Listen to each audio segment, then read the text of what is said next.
Vamos lá, meus irmãos, vamos lá. Começando aqui nosso terceiro dia de aula de História Eclesiástica 1. Já oramos como é de costume. Mais uma vez, boa noite, graça e paz. Graças a paz, boa noite. Boa noite. Graças a paz, pastor. Boa noite. Boa noite, graças a paz a todos. É com muita alegria que estamos aqui trabalhando sobre esse tema, da história da igreja. Estamos aprendendo juntos e mergulhando um pouco na nossa história. E não tenho dúvida que hoje a gente vai continuar aprendendo coisas muito relevantes, muito importantes sobre esse assunto. Nós estamos aqui na história da Igreja Antiga. A História Eclesiástica 1 se resume à história da Igreja Antiga, ou seja, ali por volta dos 500, 600 primeiros anos, tá bom? Eu quero mergulhar bastante sobre esse tema. Bom, lembrando a todos os irmãos que as nossas aulas são gravadas para que vocês possam reaprender, ouvindo novamente esse material e assistindo essas aulas, para que aqueles irmãos que forem fazer esse curso em EAD também possam estar utilizando esse material, e aqueles que por acaso verem as nossas aulas e forem de outras igrejas e simplesmente forem ministrados, que vocês possam crescer também e serem bênçãos nas igrejas pelas quais os irmãos pertencem e servem.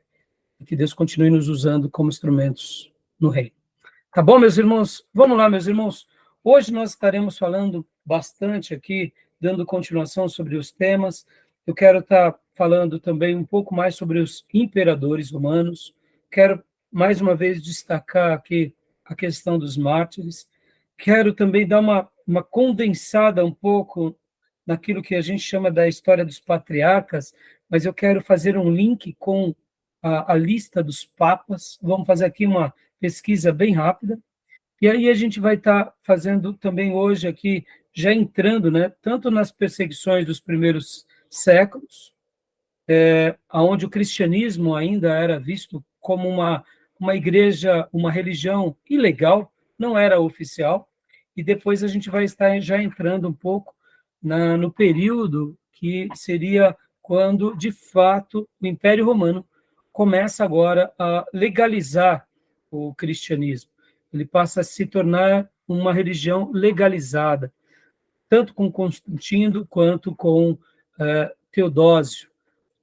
E com Teodósio, de fato, o cristianismo passa a ser a religião do Império Romano. Hoje a gente vai fazer uma discussão bem interessante, e a tônica da aula de hoje vai ser a história dos vencedores. A história dos vencedores. E antes de começar os assuntos, a gente vai ler um texto de Apocalipse, mas eu queria dizer que a Bíblia, ela conta, de fato, a história do cristianismo, o início, principalmente, mas eu diria que a Palavra de Deus é um dos únicos livros que não conta só a história dos vencedores, mas ela conta a história como de fato é. Porque Deus, ele não precisa de justificativa. Ele narra fatos e ensina as suas verdades ao seu povo. Ora o povo vencendo, quando o obedece, e ora o povo, eu diria, aprendendo quando erra. Né? Diferente de nós, Deus, ele registra os fatos como de fato são. Nós, seres humanos falhos, somos tendenciosos ao erro e somos tendenciosos às nossas histórias. E não é diferente, inclusive, irmãos, a nós protestantes.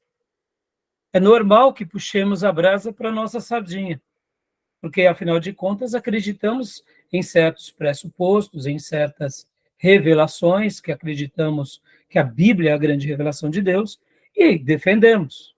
Mas a gente tem que tomar um cuidado muito grande, porque, sabendo que somos falhos, e sabemos que somos tendenciosos, podemos também, eu diria, exagerar na tônica da história dos vencedores, valorizando ou supervalorizando acontecimentos, e, ora, menosprezando outras coisas que talvez nos envergonhem, como, por exemplo, falar um pouco das nossas falhas e dos nossos erros.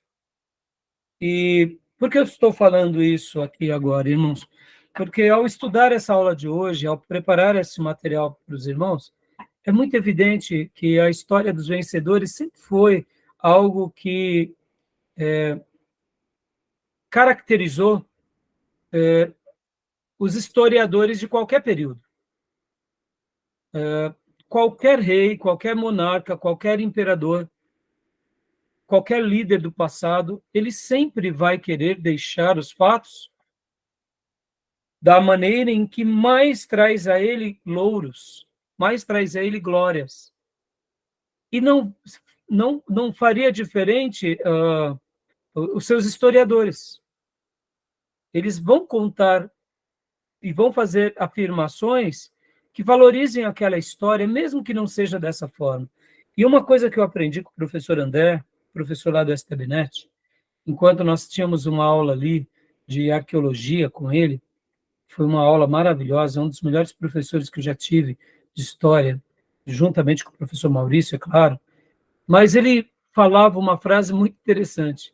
Quando nós seguimos a história ou a arqueologia, e nós seguimos ou fazemos história ou arqueologia, não pela ciência, mas com o aspecto da fé, a gente acaba sendo tendencioso. E ele ilustrou isso muito bem, que todo mundo que foi tentar descobrir onde está a Arca de Noé achou um pedaço da madeira da Arca de Noé. Porque o viés da fé estava indo na frente da ciência. Mas para que a gente faça uma arqueologia fidedigna, a gente não pode, literalmente, colocar a fé em primeiro lugar. A gente tem que deixar com que, de fato, as descobertas elas se validem. Então, por exemplo, imaginem essa situação. A gente vai atrás da Arca de Noé, lá na Turquia, e, de repente, qualquer madeira que a gente encontra, a gente vai falar, é a Arca de Noé, porque a gente já vai querendo encontrar. Ou seja, a gente não está fazendo ciência. A gente está indo, em nome da fé, tentar afirmar aquela fé pela ciência. E esse tipo de arqueologia é perigosa. Por que eu estou fazendo falando sobre isso? E aonde eu quero chegar? Assim é a história eclesiástica. Se a gente não tomar cuidado, a gente vai defender os nossos pressupostos e negar algumas verdades. Mesmo que, eu diria, a gente acabe, eu diria, dando uma tônica maior àquilo que nos interessa e uma tônica inferior àquilo que não nos interessa. E muitas vezes, quando a gente faz história, ou pelo menos aprende uma história nessa ótica, que é a ótica da fé pela fé, e não na ótica das ciências, porque aqui, irmãos, nós estamos estudando a história da igreja. E aqui, é claro, para nós a Bíblia é o grande livro de Deus. E aqui eu não entro nesse mérito. Para nós, a Bíblia é o livro sagrado que nos conduz. Mas nós estamos tratando, logo quando fecha essa página do Apocalipse, a gente está tratando da história da igreja a partir de então. E se nós olharmos para a história do cristianismo, simplesmente com os óculos da fé, e não formos fidedignos aos fatos, a gente vai ser tendencioso. Assim como hoje temos jornalistas tendenciosos. Podem ver que muitas vezes um jornalista, quando ele quer levar uma situação para uma ideologia ou para um outro caminho, ele acaba sendo tendencioso, porque ele foi treinado naquilo. Esse jornalista que faz esse tipo de reportagem ou de entrevista tendenciosa não é um jornalista fidedigno. Porque o verdadeiro jornalista, ele narra os fatos como de fato são. Assim é o historiador. O verdadeiro historiador narra a história como ela aconteceu. Ele valida como aconteceu, potencializando os pontos positivos e pontos negativos. Tá bom, meus irmãos? Tudo bem? Tranquilo até aí? Ok. Joia. Então vamos ler agora um texto bíblico, porque hoje a gente vai ler um pedaço também da história de Policarpo. Como ele foi também um dos líderes da igreja de Esmirna, eu queria ler para vocês a carta de Esmirna em Apocalipse. E algumas literaturas vão falar que Policarpo também pastoreou junto com João Éfeso. E os historiadores vão dizer que ele acaba sendo um grande líder e expoente em Esmirna, e morre lá em Esmirna. Então, Apocalipse, capítulo de número 2, versículos de número 8 ao 11. Quem achou e quiser ler, fique à vontade, por gentileza. Posso ler, pastor? Por favor. Apocalipse 2, do 8 a 11. Ao anjo da igreja em Esmirna escreva: estas são as palavras daquele que é o primeiro e o último, que morreu e tornou a viver. Conheço as suas aflições e a sua pobreza, mas você é rico. Conheço a blasfêmia dos que dizem judeus, mas não são, sendo antes sinagoga de Satanás. Não tenha medo do que você está prestes a sofrer. O diabo lançará alguns de vocês na prisão para prová-los, e vocês sofrerão perseguição durante 10 dias. Seja fiel até a morte, e eu lhe darei a coroa da vida. Aquele que tem ouvidos, ouça o que o Espírito diz às igrejas. O vencedor, de modo algum, sofrerá a segunda morte. Amém. Glória a Deus. Obrigado, pastor. Amém. Aproveitando aqui até uma leitura bíblica, segundo alguns historiadores, eles falarão... Graça e paz, Gil. Boa noite, Graças a meu paz, irmão. pastor. Graças a paz, meus irmãos. Amém. Graças a Deus. Voltando aqui. Alguns historiadores, e principalmente, isso é uma leitura mais teológica, eles vão dizer que as 7 cartas do Apocalipse representam 7 períodos na história da igreja. E quando é feita essa leitura, é muito interessante que até, de uma certa forma, nós enxergamos essas verdades, né? A igreja de Éfeso, a igreja de Esmina, a igreja de Pérgamo, e cada uma dessas igrejas representava um período da história da igreja. A igreja de Esmina, é claro que essa é uma leitura, tá bom, irmãos? E essa é uma forma de ler as 7 cartas do Apocalipse. É óbvio que existem outras interpretações, essa é uma delas, mas essa é bem interessante. E a carta de Esmirna, ela também é muito interessante, porque ela mostra esse lado de uma igreja bastante dedicada, bastante piedosa, né? E a maneira em que eles se colocavam contra as obras daqueles que, né, como diz aqui, no versículo 9, conheço as tuas aflições e a sua pobreza, mas você é rico. Conheço a blasfêmia dos que dizem judeus, mas não são, sendo antes sinagoga de Satanás. Demonstrando aqui, nessas linhas tão importantes, a maneira dessa igreja, como eles foram dedicados. E no versículo 10, né, como o pastor Johnny leu, não tenha medo do que você está prestes a sofrer. O diabo lançará alguns de vocês na prisão para prová-los. Vocês sofrerão perseguição durante 10 dias. Seja fiel até a morte, e eu lhes darei a coroa da vida. Segundo alguns historiadores e teólogos, eles vão dizer que a igreja de Esmirna exemplifica muito bem esse período da história da igreja que a gente está trabalhando aqui. Ele vai falar que a igreja que pertence à era dos mártires era a igreja de Esmirna, uma igreja sofredora, né? E quando o Senhor fala 10 dias, seria um período de tempo, não que fosse 10 meses ou 10 anos, mas um período aproximado, ou uma metáfora de perseguição. Tá bom, meus irmãos? Bom, meus irmãos, há pouco eu tinha falado da história dos vencedores. Ficou alguma dúvida sobre quando eu falei sobre a história dos vencedores, com relação à história eclesiástica? Querem fazer alguma pergunta, alguma colocação? Só um detalhe que você falou antes, sobre ser tendencioso a fazer uma pesquisa, até sobre arqueologia, sobre questões de evidências bíblicas, né, de Noé, enfim, de elementos que comprovam, né? Só que você falou que tem uma influência, mas, por outro lado, também tem uma influência Por exemplo, se o arqueólogo, o cientista, se ele for preconceituoso, ele vai fazer o contrário também, né? Sim, sim. Não, essa tendência é para todos os lados, Júnior. Aham. Por isso que eu disse, e por que utilizei essa frase, Júnior, sobre a história dos vencedores, né? Para que a gente tenha cuidado antes de fazer afirmações, para que a gente averigue os dados, procure saber melhor, porque nós somos tendenciosos. E a gente vai hoje ver bastante tendências aqui.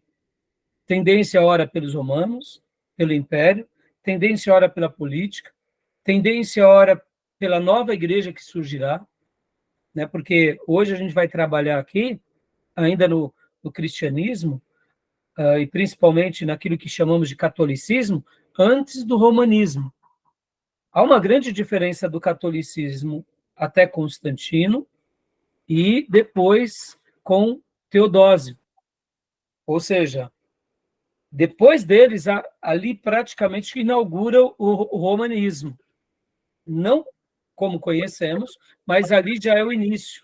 Então vai ser bastante interessante, porque o que você acaba de dizer, Júnior, como que um verdadeiro profissional na área da arqueologia ou na área da história ele faz?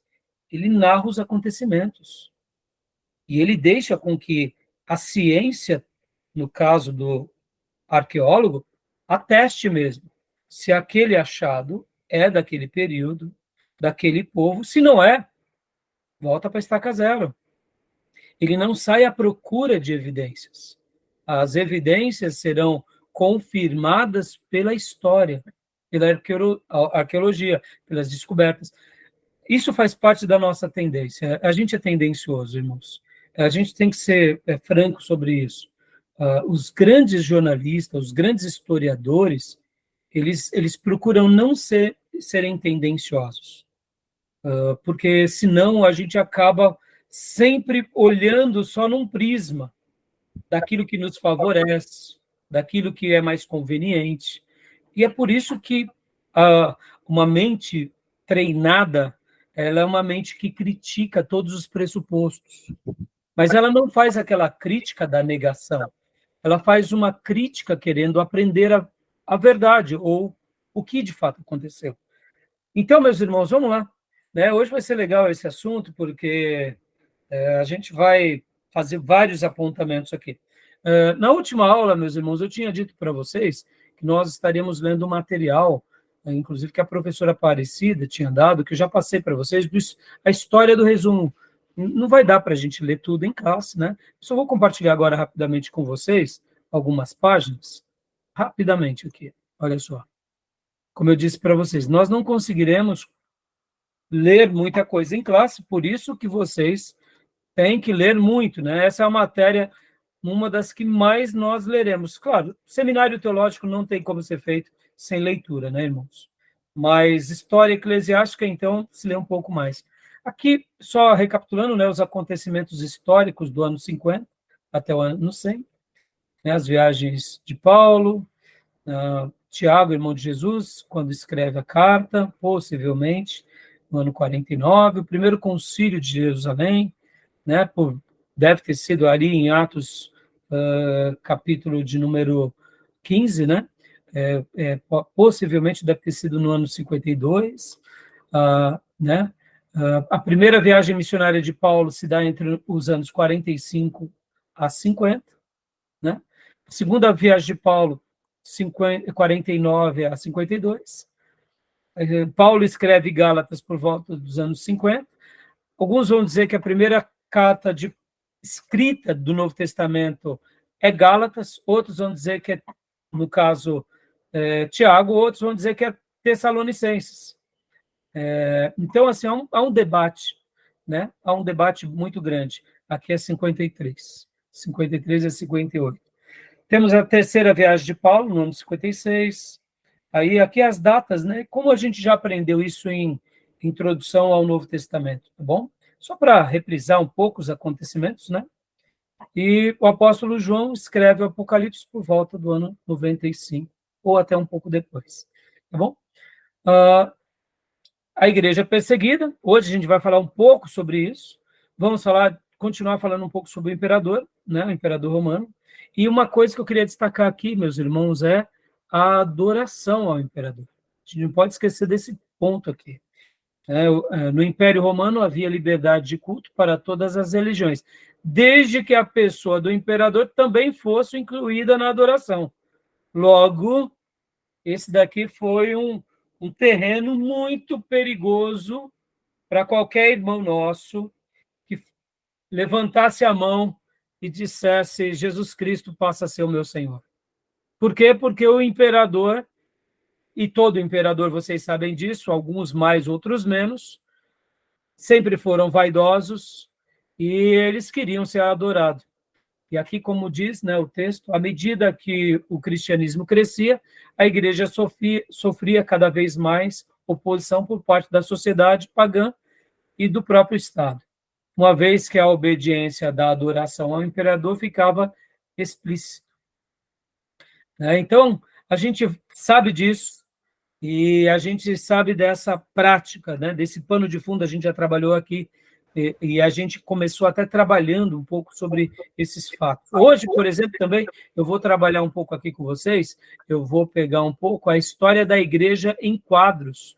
A gente vai ver aqui alguns quadros bem curiosos, algumas figuras para ajudar a gente a compreender melhor essa fase tão difícil da igreja, que foi esse período tão sombrio da igreja cristã, tá bom? Vocês têm que lembrar que a cultura grega e romana, ela era pagã, né? Então, assim, adorar aos ídolos não tinha nenhum problema, desde que agora o imperador também fosse adorado. Tá bom, meus irmãos? Os cristãos eram acusados de ateus por isso. Como? Os cristãos eram acusados de ateus por isso, porque eles não adoravam o imperador. Sim, e é por essa razão que aqui também vai surgir o quê? Vai surgir esse período de reuniões secretas, onde os cristãos fugiam, muitas vezes, e adoravam nos lugares mais estranhos e esquisitos, até mesmo nas catacumbas. Vocês verão na literatura do Justo Gonzalez, na Era dos Mártires. Por quê? Porque eles precisavam daqueles períodos de perseguição que, quero lembrar a todos, que não foram todos os imperadores que foram grandes perseguidores, uns mais, outros menos. Mas, quando eles precisavam, eles iam adorar a Deus nos cemitérios, porque era um lugar que eles tinham ali uma certa tranquilidade, ou nas catacumbas, né? Então, era um período muito difícil para os nossos irmãos, tá bom? E aí, bom, a gente já leu algumas coisas, aqui temos, nesse material aqui, mais uma síntese, né, de todo, eu já vou voltar aqui para isso. Eu quero agora trazer um outro slide para vocês, que é esse slide aqui. Deixa eu colocar aqui para vocês, que ele é bem interessante. Quero mostrar aqui para vocês, só para a gente refrescar um pouco a memória desse período também da história, e esse slide eu achei muito curioso, que ele mostra também um pouco, ele traz de uma forma assim, bem objetiva aqui, esse período da igreja, olha só, dos imperadores e também dos momentos. Só para a gente ter, eu sei que, irmãos, como eu disse já nas aulas passadas, história da igreja, história eclesiástica, a igreja ela está inserida num contexto. Qual era o contexto? Contexto romano, mas em todas as demais cidades. O imperador era a grande autoridade. Então, os nossos olhos não podem... a gente tem que lembrar que o imperador romano, o Estado romano, e tudo aquilo que eles faziam afetava diretamente a igreja cristã. E esse quadro aqui mostra um pouco, né, sobre os vários imperadores, e aqui ele é bem curioso, porque olha só que legal. Ele dá uma luz para nós, por exemplo, ó, de quais eram os impérios. Aqui, por exemplo, Tibério, imperador romano, ó, do ano 14 ao ano 37. E o que eu acho legal aqui, que vai falar um pouco sobre a política. E esses detalhes aqui, por exemplo, que nem aqui, ó, política neutra. Os mártires foram Estevão, possivelmente aqui por volta do ano 35. Então, ele vai trazendo uma síntese bem curiosa, esse slide, né? Aqui, ó, Gaio, ou Calígula, do 37 a 41, também política neutra. É aqui também onde já começa uma certa perseguição aos judeus lá de Roma. Lembra que na última aula a gente falou, inclusive, de Nero, e a gente vai ver mais hoje um pouco. Então, aqui, possivelmente, foi durante ou o final do Império de Calígula ou o início de Cláudio, que Tiago, no ano 42, possivelmente foi transpassado a espada. Aí as datas, elas acabam, nós não sabemos direito qual foi a data, né? Alguns historiadores falam uma data, outros falam outra, é um pouco incerto. Mas aqui, Nero, e aqui, olha, só com Cláudio, por exemplo, aqui a gente vai ver uma cruz e esse outro sinal. Então, ó, teve perseguição com Cláudio, mas também teve uma política neutra. Já com Nero, pode ver que só tem a cruz, remetendo à ideia da perseguição. A primeira perseguição oficial no Império começou em Roma, depois do grande incêndio de Roma em 64 depois de Cristo. Mártires aqui foi Pedro e Paulo. A discussão de que Pedro foi crucificado de ponta cabeça em Roma é outra coisa que a gente deduz.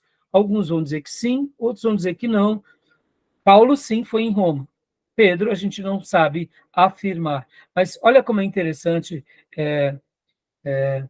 E aqui, ó, pode ver, ó, política é importante. Percebam que aqui tem um destaque, né? Uma estrela. Então, eu gosto muito desse slide, porque ele dá uma alusão àquele imperador e a história dele de uma forma mais tranquila. Ó, Vespasiano, 69 a 79, Tito, 79 a 81. Quando Tito destrói o templo no ano 70, ele ainda não era imperador, ele era um general. Né? É interessante essa ideia, né? Muitas vezes a gente fala assim, o imperador Tito, no ano 70, destrói. Não, naqueles dias, Tito era um general, que vai lá em Jerusalém e destrói o templo. Então, o templo cai com Tito, no ano 70. Inclusive, aqui poderíamos colocar esse acréscimo, né? Domiciliano, também aqui teve perseguição, do 81 a 96. João é exiliado na ilha de Patmos e exílio de Domitila, desenvolvimento do culto ao imperador. Aqui o culto ao imperador fica muito mais aguçado. Aqui Mártires, Flávio Clemente. Nerva, política positiva. Temos uma, vamos dizer assim, uma mudança no governo. João e Domitila libertados. Percebam que, olha como é interessante esse slide, né, irmãos? Nos dá uma noção de como os governos, ora, eram mais pacíficos ou neutros, política neutra, ora, bem acentuados na sua perseguição, né? Agora, com Trajano, também temos aqui a estrela, pode ver, política importante, do ano 98 a 117, tivemos perseguições e também uma certa política neutra. Carta de Plínio, Bitínia, não procurava os cristãos nem aceitava acusações anônimas. Inácio de Antioquia, aí aqui também, olha, é um bispo, Inácio de Antioquia. Hoje vai ser legal, eu quero fazer uma ponte. Hoje eu vou gastar bastante tempo aqui com os imperadores e depois a gente vai gastar bastante tempo também com os pais da igreja. Vou fazer uma simples citação dos mártires, porque, irmãos, o livro ele vai contar muitas histórias para nós dos mártires. E eu até quero aqui perguntar para vocês quais das histórias dos mártires mais têm marcado vocês. Não quero dedicar muito tempo aos mártires, não porque eles não sejam relevantes. Pelo contrário, irmãos, a nossa história foi escrita com o sangue dos mártires, como alguns professores e teólogos já nos ensinaram. Então, a gente está aqui por causa desses grandes homens de Deus. Mas é que o livro do Justo Gonzalez, assim como os outros livros, eles vão mostrar isso de forma maravilhosa. Então, eu quero que vocês até debatam e comentem aqui conosco, tá bom? Olha só, agora voltando aqui para Trajano, né? Então, agora, logo em seguida, Adriano. Adriano, ano... Opa, só um segundo. Ano 138 a 161, mais uma vez perseguição e política neutra. Policarpo de Esmina, ano de 155 a 156.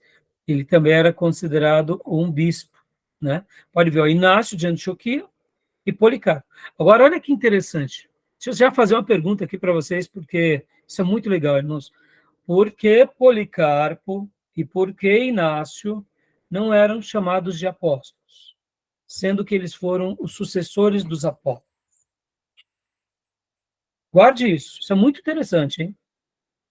Eles não poderiam ser chamados de apóstolos, sendo que eles foram treinados aos pés dos apóstolos? Porque o apostolado terminou ali no final, né, com Paulo, e eles ganham nova nomenclatura, né, bispos. Então, mas isso que eu quero dizer, Júnior, olha só que interessante. Por que a igreja recém-criada, aqui a gente está falando, irmãos, ano 112, João possivelmente tinha acabado de morrer. Porque o próprio João não chega em Inácio, em Policarpo, impõe as mãos e fala assim, vocês também são apóstolos. Você entende o que eu quero dizer? Ou porque eles não se autodenominam. Percebam, os 12 apóstolos, eles foram considerados, foram levantados, mas não tinha sucessão apostólica.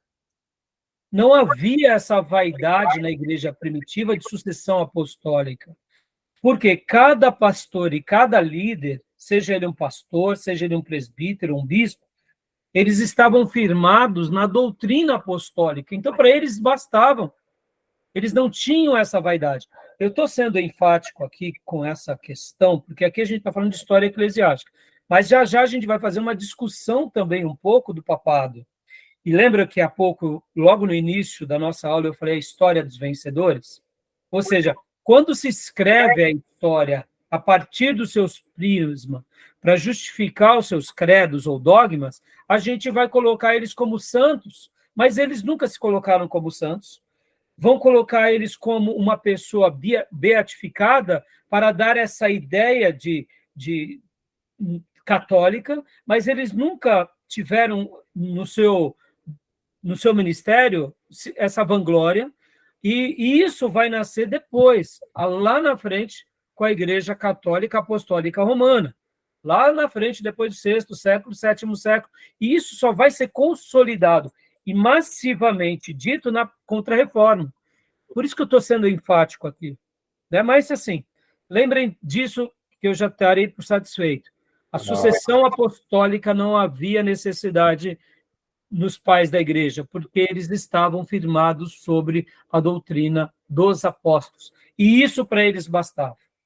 Eles não tinham essa vaidade. Já já também, hoje nós não vamos gastar muito tempo sobre o cânon, mas eu quero fazer um apontamento muito importante aqui sobre o cânon, porque há uma outra ideia, que é uma outra falácia, de que os pais da igreja vão remontar o cânon do Novo Testamento. Eu não creio nisso. Aqui nós já temos Inácio, nós já temos Policarpo, eles já têm praticamente quase que o cânon. Praticamente. Havia outras literaturas? Havia. Mas para eles isso era muito claro e convicto. Os apóstolos não escreveram aleatoriamente achando que poderia o texto deles ser um dia um texto inspirado. Não, os apóstolos e os escritores do Novo Testamento escreveram conscientes que eles estavam fazendo parte da revelação de Deus na história. Logo, a igreja primitiva tinha como doutrina o Velho Testamento e o Novo Testamento, os escritos dos apóstolos e dos discípulos que escreveram debaixo da autoridade apostólica. Eles não tinham dúvida disso. Ou seja, essa igreja recém-criada, ela já tinha isso como clareza absoluta. Essa ideia que a igreja neotestamentária, ou a igreja primitiva, ela não tinha clareza, ela só tinha como escritura o Velho Testamento, eu não penso assim. Alguns historiadores vão partir desse pressuposto. Na minha opinião, isso acaba sendo uma falácia da Igreja Católica Apostólica Romana para ela mostrar a autoridade dela no cânon. Mas aí a gente já vai chegar lá, tá bom? Beleza? A expressão que Paulo usa lá, que ele é o último dos apóstolos, não reflete essa questão do encerramento? Sim, Embora sim. ele fala que uns para apóstolos, outros para isso, para aquilo, mas ele expressa lá que ele era o último dos apóstolos, quando faz a reunião lá de Gálatas lá. Então, é claro, ele não fecha como se não existissem, porque a gente vai ver, Júnior, inclusive como discussão, nós vamos trabalhar isso em eclesiologia, quando falarmos sobre os dons ministeriais, que o Novo Testamento, quando pegamos partes do Novo Testamento, quando Timóteo escreve as cartas com Paulo, Silvano, ou Silas e Barnabé, eles estão escrevendo na mesma autoridade apostólica. A gente vai ver várias cartas, a gente vai ver essa discussão. Então, sim, Paulo, quando ele fala ali que ele é tipo o último do apóstolo, é porque, de fato, ele foi nascido fora do tempo, na semelhança dos 12. Mas ele se sentia como esse apóstolo. Ele não é contundente de dizer não existem outros apóstolos, mas o momento em que ele vivia, isso que eu quero dizer, e a igreja vivia, toda a igreja validava Paulo, e podem ver que quando Timóteo, Silas escreve, e até o próprio Barnabé, ora escreve junto com Paulo, eles escrevem na autoridade, junto com a autoridade de Paulo, e nunca como pessoas emancipadas. O próprio Judas e o próprio Tiago, quando escreve, os próprios apóstolos, a gente vai ver, né, não só pela tradição da igreja, mas dando esse respaldo tanto a Judas, irmão de Jesus, quanto Tiago. O que eu quero destacar aqui é que, logo enquanto a igreja era uma igreja recém-criada ali nos primeiros anos, no ano 35, no ano 40, não tinha ainda, de fato, texto. Isso é uma verdade. Mas vai surgindo os textos ali por volta do ano 40, do ano 50, e principalmente a partir do ano 50 e 60. Os textos sagrados vão surgindo. E a igreja vai tomando conhecimento dos textos sagrados, e nós não podemos esquecer que muitos apóstolos estavam vivos. Então, na realidade, o Novo Testamento estava sendo escrito in loco, juntamente com a autoridade apostólica. Os apóstolos vão morrendo, mas essa igreja vai sendo conservada, os textos vão sendo trocados e compartilhados. Então, quando a gente chega ali no ano 95, no ano 100, com João, com o livro de Apocalipse e com o Evangelho de João, que possivelmente foi o último evangelho a ser escrito, e as cartas, então, principalmente os evangelhos, porque as cartas possivelmente foram escritas antes do evangelho, a igreja já tinha esses textos, já fazia parte do cânon. Ou seja, nós não podemos esquecer que mesmo que uma informação demorasse a chegar, ela chegava. Porque aqui os cristãos estavam morrendo por causa de Cristo. Ou seja, eles não estavam brincando, não eram crentes nominais. Então, quando chegamos ali no primeiro século, e já viramos no primeiro século para o segundo século, 100 e pouco, 110, 120, essa era uma ideia muito recorrente entre eles, do que eram textos sagrados. É claro, tinha outras literaturas, como a gente viu na aula passada, tinha os escritos apócrifos, os livros que não é os evangelhos apócrifos. Então, também circulava entre eles, mas era muito claro entre eles o que era uma literatura e o que era outra.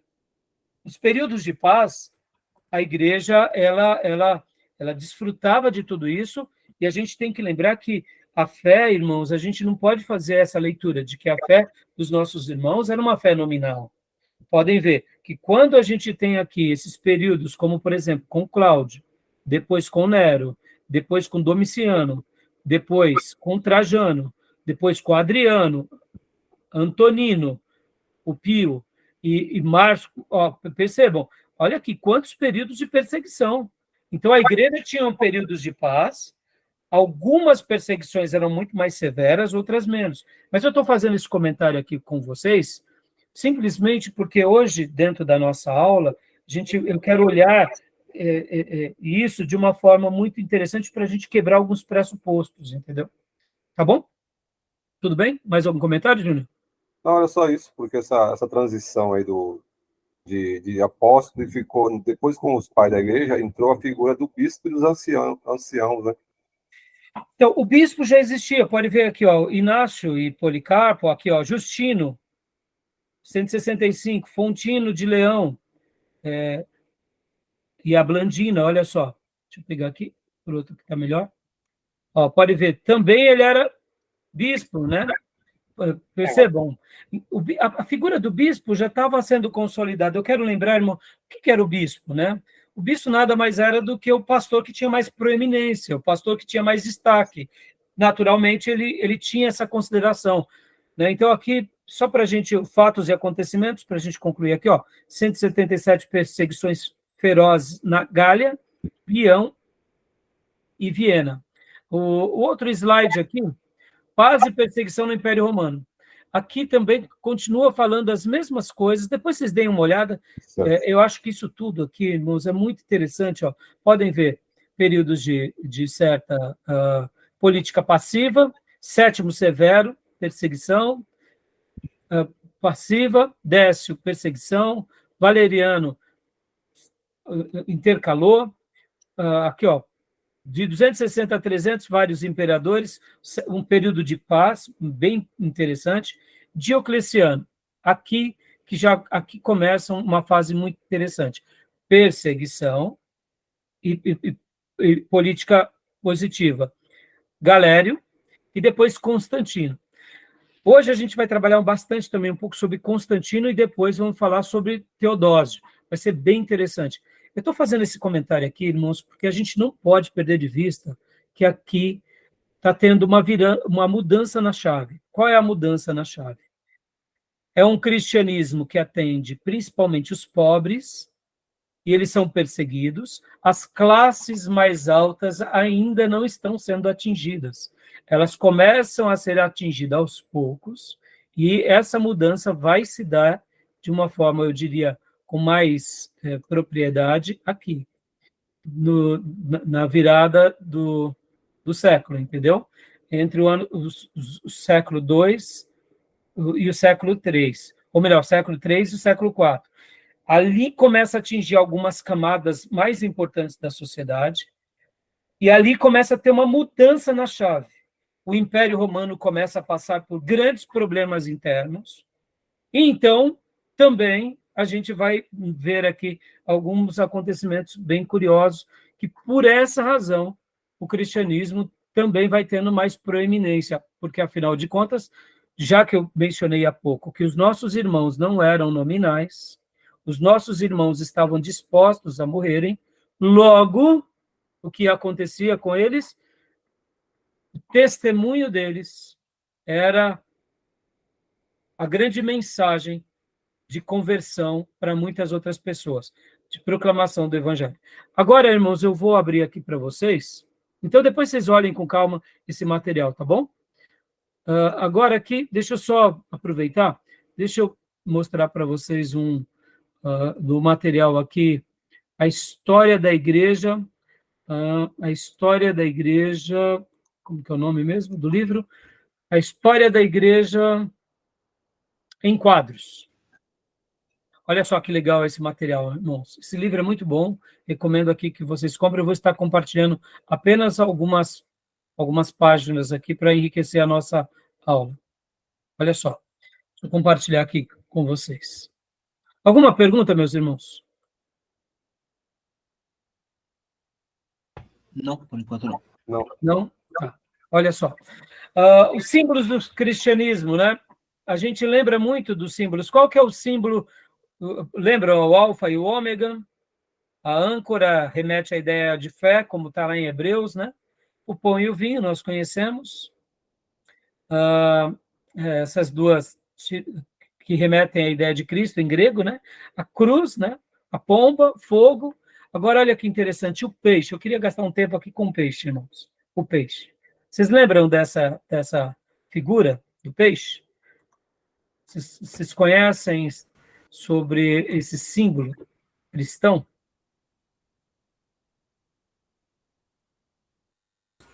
Ainda bastante visto nos dias de hoje, né? Principalmente nos carros. Isso, Se a gente vê geralmente esse símbolo aqui, Diogo, ó. Não, te falo de novo. Virou uma baleia aqui de Jonas.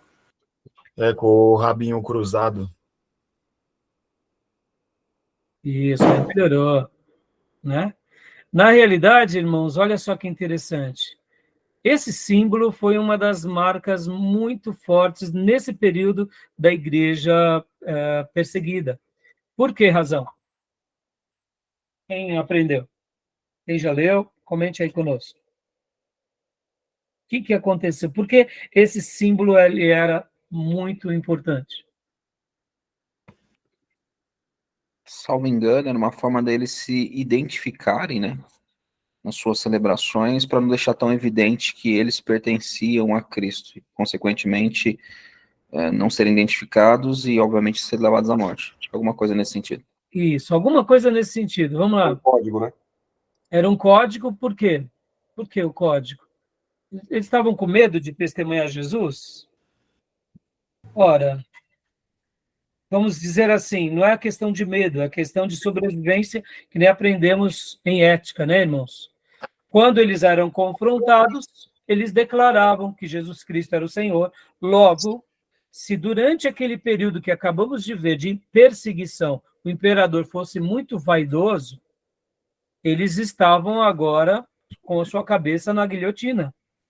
Então, o que acontece? Quando eles estavam debaixo de uma perseguição muito grande, e eles estavam vivendo o seu dia a dia, a gente tem que lembrar, irmãos, que aqui a gente está falando de, pelo menos, a gente tem que lembrar que as perseguições começam ali por volta, várias perseguições começam logo no início da igreja primitiva, tem a diáspora, mas a igreja continua passando grandes embates em onde quer que ela vai. Ora por judeus, ora por outros povos, e agora nasce um novo perseguidor, que é o próprio imperador. Então, percebam que as oposições vão crescendo. Então, nos momentos e anos em que a perseguição era muito grande, eles, para se identificarem como os cristãos, quando estavam conversando na praia ou na feira, alguém fazia isso daqui, ó, um risco, em algum lugar. Aí o Júnior, por exemplo, vendo que você fez um risco aleatório, eu notei que você fez um risco, eu fazia isso. Naturalmente, a gente se identificava. E eu dizia, Júnior, então quer dizer que você conhece sobre esse assunto? Aí ali começava um momento de comunhão. Por quê? Porque a palavra peixe no grego, é aqui, ó, a palavra grega é isso daqui, ó. Essa é a palavra grega, né? Para peixe, né? Que no caso a pronúncia seria ixtis, né? Seria mais ou menos essa. Então, que traduzindo, né, no caso, é Cristo,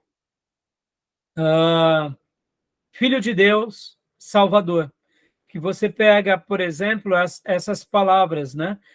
No caso aqui, deixa eu só... Onde estou? Só um segundo. Opa, aqui. Aqui. Deixa eu só mostrar aqui. Opa.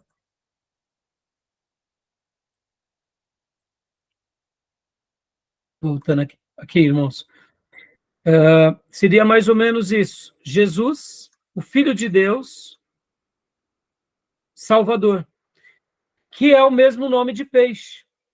Então, o símbolo, e no caso pode ver, ó, Jesus Cristo, Filho de Deus, Salvador, que era a palavra peixe em grego, né?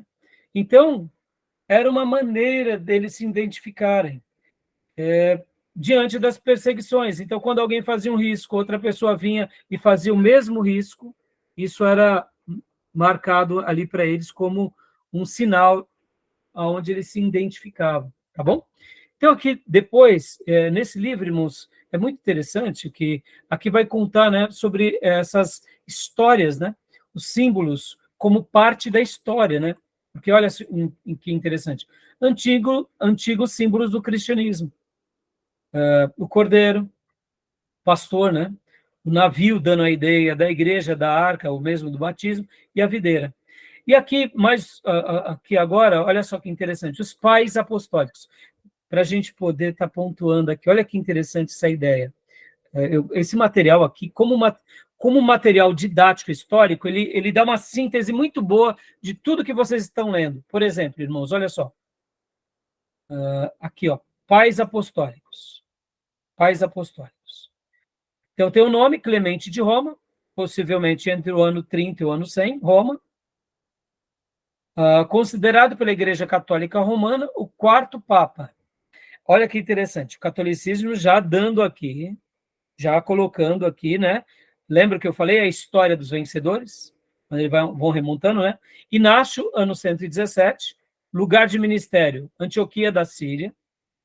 Escritos, ou seja, olha aqui para ele, aqui alguns escritos que ele cita nas suas obras, né?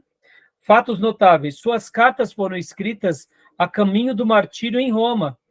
Opa, lembra que eu falei, ó, aos Éfesos, aos de Esmirna, Policarpo, destino que enfrentou alegremente. Foi o primeiro a fazer distinção entre bispos e anciãos. Opôs-se às heresias gnósticas, sofreu martírio sobre o governo de Trajano.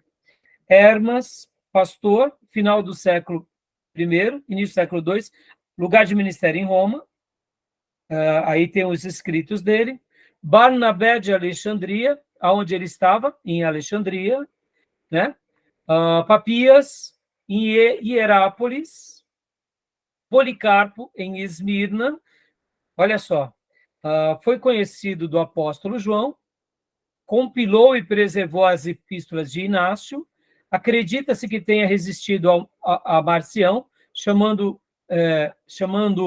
primogênito de Satanás, foi martirizado sobre o governo de Antônio Pio. Né? Olha, continuando aqui no século II, Quadrato, século II, Ministério Atenas, Apologia, Aristides, início do século II, Atenas, também Apologia, Justino Mártir, do ano 100 ao 150, lugar de ministério, Palestina, Éfeso e Roma. Justino Mártir, ele tem muita coisa interessante, irmãos, nas obras históricas dele, né? Olha só que interessante, aqui as obras e os escritos significativos dele.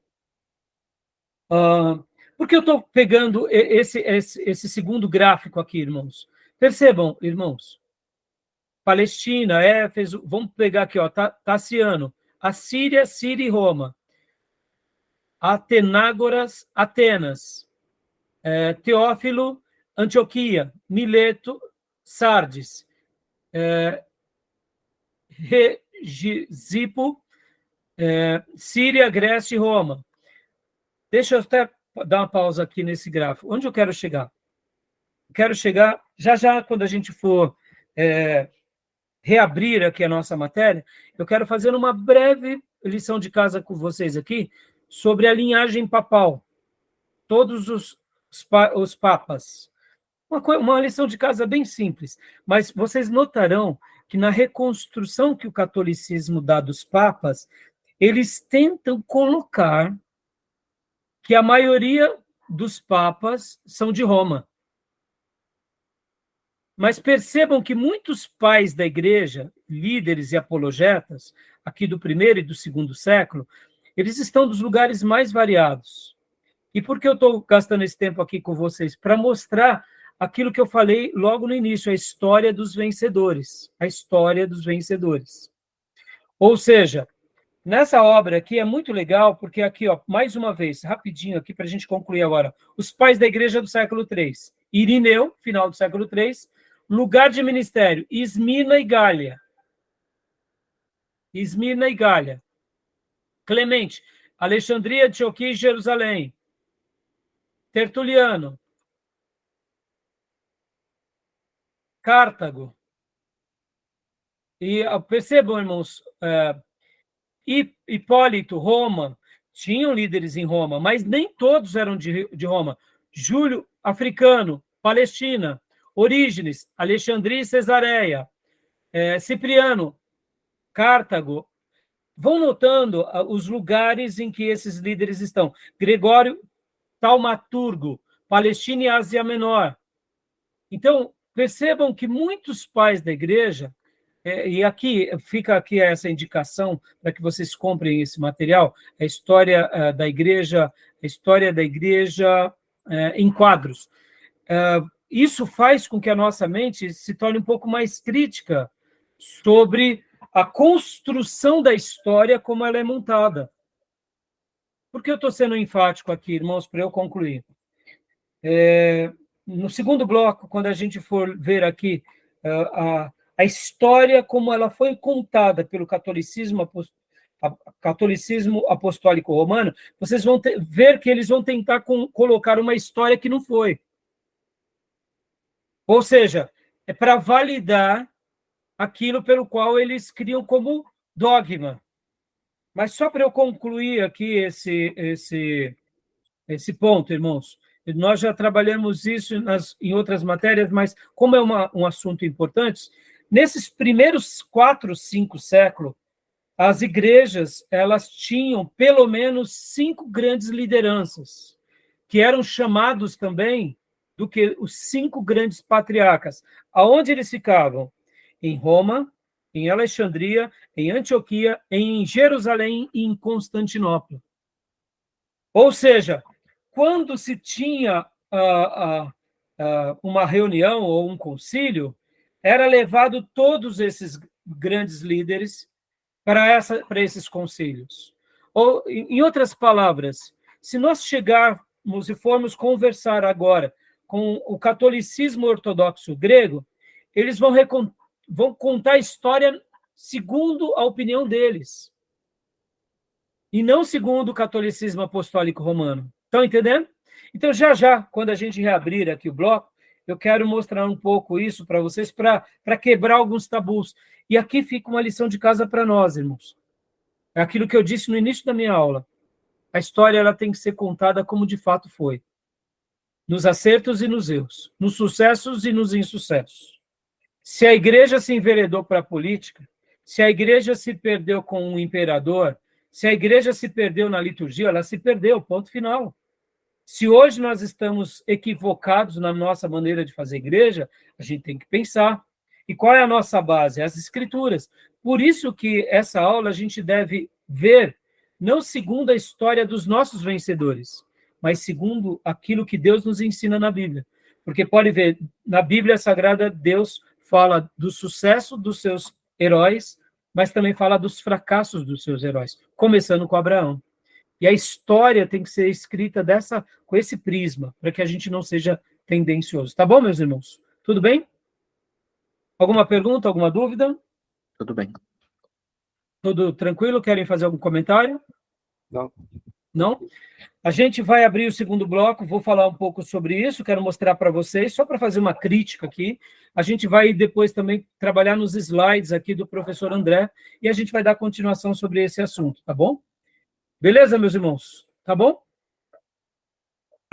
Tranquilo? Tranquilo. Podemos dar uma pausa para o nosso intervalo?